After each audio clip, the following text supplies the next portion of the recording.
Today, what do we got on the menu? So we're going to be talking about Aquaman 2. The first trailer dropped not too long ago. Right after people were talking about how Aquaman 2 has no marketing, and everybody on Twitter was saying this is doomed and it's not going to make a lot of money. And then lo and behold, Warner Brothers decides to drop a trailer. Of course, right? That's in WB fashion. They just do things how they do them. And they dropped the trailer when they wanted to, right? And that first trailer dropped. And I got to preface, the first Aquaman, James Wan's Aquaman, is not my favorite. It's not my favorite movie. I actually despised the first Aquaman movie. Now, I haven't rewatched it in a very long time, probably ever since I watched it in the theater. Maybe I watched it a couple times after that when it was on TV. But I despised that movie. I thought it was all visual flair. And even at that, the visual flair wasn't even flary. I just thought that it was all CGI, not a lot of story. Or at least the story that, they were trying to convey, it didn't hit with me, right? So, yeah, man, I wasn't a huge fan of it. I do like who they cast as Aquaman, Jason Momoa. He's a great and entertaining actor. So I did like that aspect of it, right? But the corniness of it just wasn't for me. And then this Aquaman and the Lost Kingdom gets announced back at CinemaCon. You get a couple first images. I think we have a couple images right here. This image was, released first at CinemaCon. And I looked at it and I'm like, okay. Again, I'm not super interested in it, right? And then that first trailer comes out a couple weeks ago. I think, last week or something. First trailer comes out.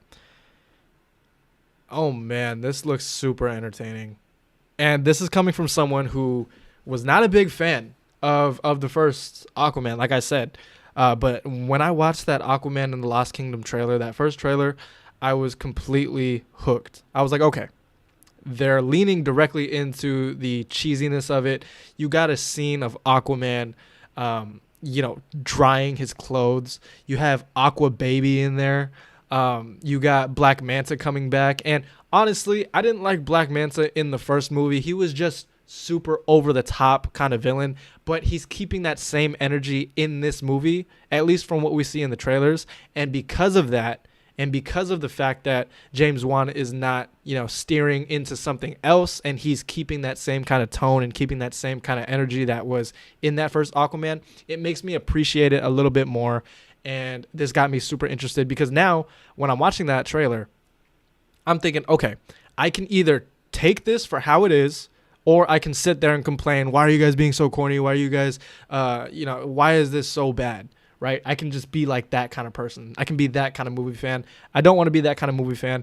This is what James Wan is giving me. This is what the DC EU is giving me for its last hurrah of movies. I can either sit there and complain and bitch, or I can enjoy it for what it is. And after watching this trailer, I feel like I'm actually excited to watch this movie now. Patrick Wilson, he comes back as Ocean Master. This is, Aquaman's brother Orm. He comes back in the movie, and he looks fantastic. And James Wan has even come out and said, yes, this movie is going to be a story about the two brothers. And I'm a sucker for that. The buddy cop kind of movies. Rush Hour was one of the favorites for me. And if that is kind of giving me these kinds of vibes, this adventure, excuse me.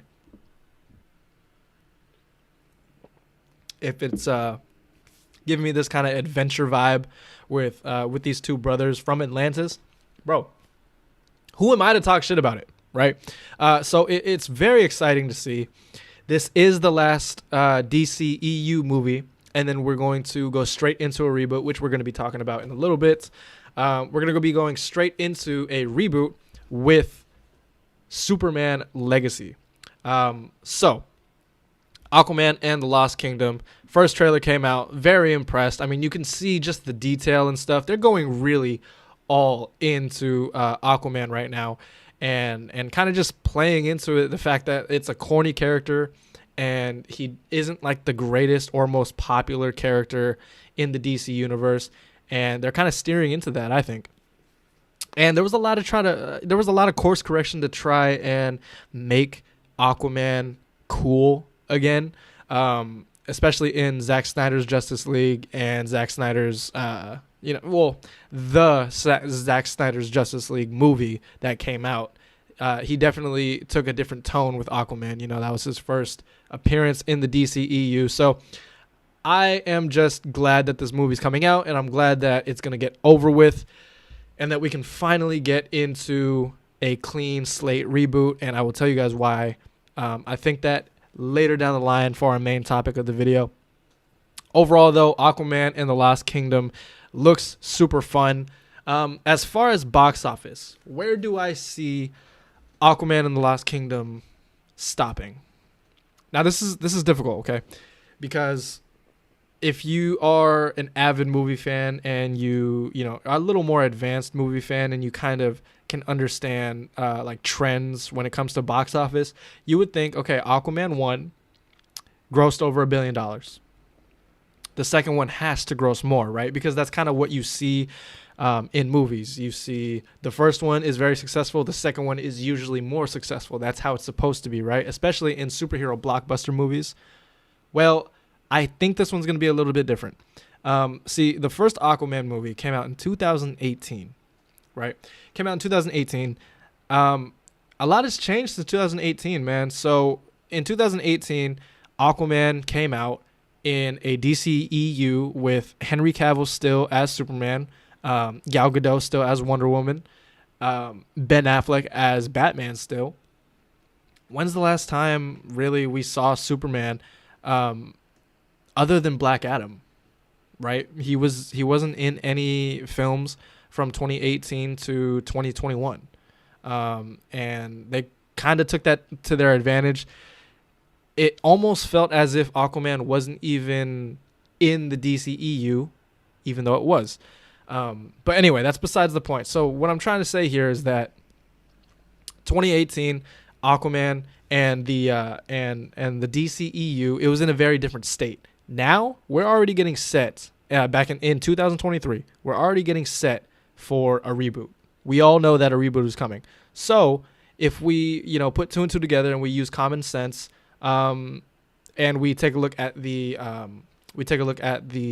past couple, maybe 3 or 4 DCEU movies that have dropped and their box offices, it doesn't look too good. So, taking that in consideration also, I don't think this movie is going to make $1 billion. And if you think this movie is going to make $1 billion, props to you. It very well could, right? But I don't think it's going to make $1 billion. However, I do think it's going to make a lot of money. I think it will actually make around $600 million. And I'm going to say this, a lot of that is going to come internationally. It's going to come internationally. This is a movie about water, okay? And if we take a look at a movie that made a lot of money, right? A shit ton of money. The most money in the history of movies making money, Avatar from 2009, a lot of that came internationally. Because international audiences love the spectacle on the screen. They love that stuff.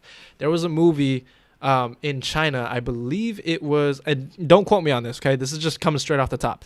But there was a movie that made a ton of money and became like the number 3 highest grossing movie of 2020. And it was like some disaster kind of movie, right?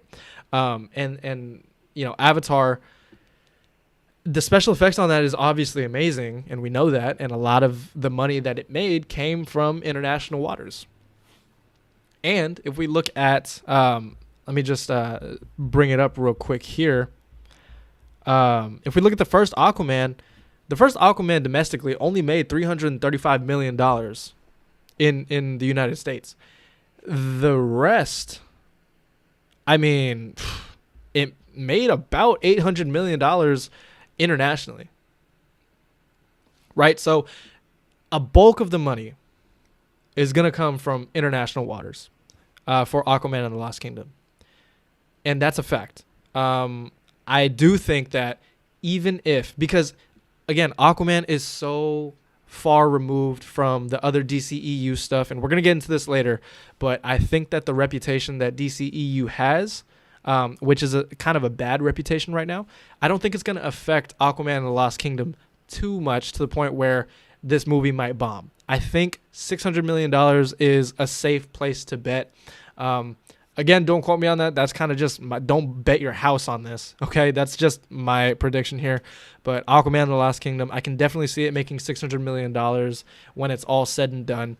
Another factor is that it's releasing December 20th, 2023. A lot of the big movies kind of moved. You know, you do have Wonka still releasing there, and you have a movie like The Color Purple. So 2 family films that can make some money, but I don't see those 2 making more than Aquaman and the Lost Kingdom. And if you know anything about the movie season, or the biggest movie season, it's usually summer and the holiday season.